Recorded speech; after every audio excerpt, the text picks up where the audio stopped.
Hi guys, Korean movie recapped here. Warning, spoilers ahead. Today, I'm going to recap a Korean melodrama film released in 2012, called Love 911. A doctor tries to seduce a firefighter to get him to testify on her behalf. But little did they know, fate has a little surprise for them. What will happen between them? Let's find out together. Kang-il is a firefighter who always tries his best to help and save someone's life. Kang-il lives alone after the death of his wife 3 years ago. He still carries the heavy grief, although it was years ago. He decided to live with his grief and rarely talks with others. The loss he had ever felt makes him determined to help anyone even though his life is also in danger. On the other side, there is a young and passionate doctor named Mi-Soo. She is a cardiac surgeon in the Gancheon hospital. One day, Mi-Soo fails to diagnose a woman properly. She recklessly accuses her husband of domestic abuse just after seeing a bruise on her hand. The husband has a lot of tattoos, and Mi-Soo stereotypically assumes him as an abusive husband, even though the bruise is actually a symptom of something else. But she also doesn't want to report him as the lawsuit process will become complicated. So she left the husband and the ill wife by only giving a prescription and refusing to do further checkups. This makes the husband a little bit mad. Because of the false diagnosis, the woman's condition is getting worse, until she faints on the street. Kang-il's team comes to help her and brings her to the hospital. It turns out she got an aortic rupture that might lead to brain death. His husband is angry and breaks the hospital facility while he tries to search for Mi-Soo. Shortly after that, Kang-il comes to calm the husband. Kang-il quickly understands the husband's situation as he also has lost his wife. Therefore, Kang-il bravely approaches the furious husband and tries to calm him down even though he confronts and assaults Kang-il. This unfavorable situation leads Mi-Soo and her friend to undergo probation. The ill wife's husband decided to bring this case to trial and sue Mi-Soo and her team. The only way to end the probation and fight for herself against the prosecution is by asking Kang-il to sue back the husband because the husband hurt him that day at the hospital. That's why Mi-Soo decides to approach Kang-il. At their first meeting, Mi-Soo's request is easily rejected by Kang-il. He indeed rejects it because he understands the feeling of loss. Mi-Soo insists so hard but Kang-il casts him away. Mi-Soo is a woman with a fiery spirit, and she won't give up easily. She tries again and cheekily seduces him into going out with her. But again, it fails. She then tries to threaten him by standing on the side of the bridge. It ends up in an awkward situation when he actually tries to save her from falling down. Let's just say, the wind did a good job there. She gets into trouble with the police because of that. But the smart and cheeky Mi-Soo finds her way and befriended the police. Instead of paying a fine, she registers her friend and herself to volunteer as a medical service paramedic firefighter. This way she can get the chance to seduce and convince Kang-il to sue the husband of the ill woman. After the first day of volunteering, the whole team enjoys drinking together. Mi-Soo asks Kang-il to drink more with just her. Kang-il absolutely refuses her invitation, but suddenly Mi-Soo faints in the middle of the street. Kang-il, who has traumatic memories of his late wife, immediately panics and carries Mi-Soo. A few moments later, Mi-Soo awakens like nothing has happened and cheerfully asks Kang-il to drink with her again. This time, Kang-il can't refuse it. In the restaurant, Kang-il drinks a lot and gets drunk. While drunk, he gets into a fight then is caught by the police. At the police station, he goes crazy hugging a chair, which triggers chaos. His teammate comes to the rescue not long after that. On the morning, Mi-Soo sees Kang-il's late wife's picture in his car. They argue a bit about it when they almost hit a car. He brakes so hard, causing Mi-Soo to bang her head and bleed. Somehow they just laugh it out. After talking a bit more, she knows that Kang-il suffers from his grief. She tells him that sometimes people have to let someone go and move on to live a happier life in peace, just like when she lost her mother. Kang-il feels that Mi-Soo's words mean a lot to him. But suddenly Mi-Soo's phone rings from her mother and she instinctively says, "Mom." Knowing that the sad story was just a lie, Kang-il drags her out of his car and leaves her. One day, they have to handle a high-temperature gas leak at the warehouse. The warehouse has a particular door that can only be opened when they turn off the electricity. This type of door is mandatory because the warehouse is full of dangerous goods. Tragically, one of Kang-il's colleagues gets injured by the gas, so Mi-Soo directly comes and helps him. She has to treat him before they leave the scene, but she gets left behind because she has to organize her medical equipment. She runs to chase Kang-il and the other rescuers, but suddenly she faints again. No one realizes that Mi-Soo is gone until in the fire truck, Kang-il realizes that Mi-Soo is missing. He directly takes a U-turn and drives back to the warehouse. At the warehouse, he finds Mi-Soo and tries to wake her up and bring her out from the warehouse. He looks really worried. All of a sudden, the electricity turns back on, which makes the door locked. They are trapped in the warehouse. They try to warm themselves up while joking around. Things get more interesting between them, starting from mutual hatred. Now they look like lovers who care for each other. As time goes by, the temperature gets freezing, and they just can't warm themselves up anymore. As they feel hopeless on the brink of death, Mi-Soo asks him if he actually likes her. He says yes, maybe because he wants to keep their spirit up, or it's his true feeling. Mi-Soo then loses consciousness, so Kang-il uses his body warmth as his last resort to save her. The team shows up to rescue them not long after that. Since the warehouse tragedy, they often work together and get closer over time. In the middle of work, Mi-Soo faints again. Kang-il initiates a brief medical checkup to have an absolute explanation about Mi-Soo's condition, but the result turns out just fine. They then go to the beach. Under the beautiful sunset, they have a deep talk about their life, about what they had been through.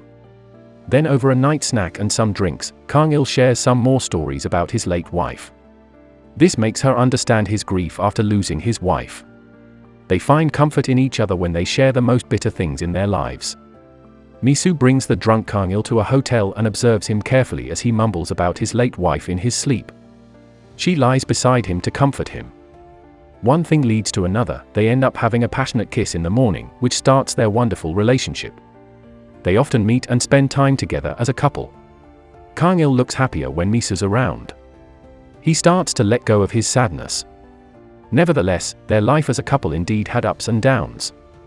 One day, Mi-Soo accidentally walks into a room full of photos of Kang-il and his late wife. They look purely happy together. Mi-Soo starts to doubt her presence because she feels like she has become the third person between Kang-il and his late wife. On the other hand, the mistreated lady has officially been diagnosed with brain death. The doctor is going to turn off her life support soon. Mi-Soo becomes devastated after knowing this, and starts to reflect on her action. She then goes to Kang-il to share her story. Kang-il insists that she must face the problem instead of trying to avoid the charge. But Mi-Soo still tries to save her medical career, saying that she can save more lives if they forgive her mistake. This makes them have a heated argument, as Kang-il can't stand with a person who only cares about her life. On the following day, Mi-Soo goes back to the hospital. She notices a tiny crowd in front of the brain-dead wife's room. It turns out that the husband locks the door from inside. Mi-Soo opens the door forcibly and finds the husband trying to follow his wife to the afterlife. She is shocked and tries her best to help him. Luckily, after a desperate time, the husband returned to life. But it makes her feel more regret as she cries away. Another day, another accident. This day, the fireman is called to rescue the victims of an accident on the railway.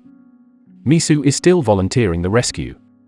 After not seeing Kang-il for a long time, this accident brings them back together. They are again caught in a conflict about rescuing a seriously injured, nearly dead woman trapped in a car. Mi-Soo tells Kang-il that this woman has no possibilities to live. But Kang-il insists on helping her. Kang-il faces another problem when he has to help his friends remove a car from the railway because a train is about to pass. Kang-il is so dedicated yet stubborn. He helps the nearly dead woman, and in the thick of time, he runs to help the other firefighters to get the car off the railway. The evacuation is done dramatically, but the woman passed away in the ambulance on the way to the hospital anyway. The tension between Kang-il and Mi-Soo leads to the conclusion that they can't live together and they have to end their relationship now. There is no use holding this kind of relationship because their perspective of life is always different. They agree to live their own life, thus Mi-Soo resigns from volunteering as a paramedic firefighter. One day, Mi-Soo faints in front of her friend. Her friend directly brings Mi-Soo to undergo a full body scan to find out the reason why she keeps fainting. When the results come out, it is clear that Mi-Soo has a tumor in her brain. Fortunately, it's a benign tumor.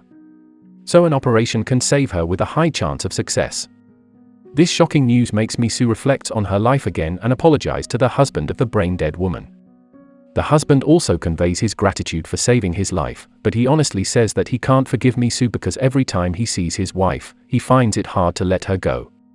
Mi-Soo regrets everything and cries. This led her to hand over her resignation letter.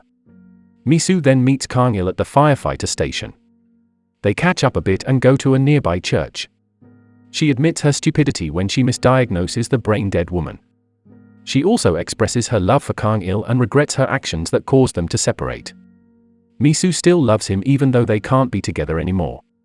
Kang-il tries to process his feeling and just listens to her without saying anything as she says goodbye. When Kang-il returns to the firefighter station, he sees the other firefighters rushing to an emergency call, which Kang-il directly follows. They arrive in an almost collapsed basement, and they have to evacuate the people trapped inside. Without any hesitation, Kang-il enters the basement which is about to collapse. He finds someone buried under the basement rubble, and his leg stuck between the heavy building pillar. Kang-il and another firefighter can't lift the pillar.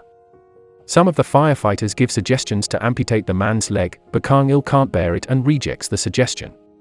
Then, they provide additional support pillars so that the building can withstand a bit when it collapses. The building is about to collapse, and all of the firefighters must leave the basement building immediately. Kang-il can't leave the man because he wants to help him although his life is at stake.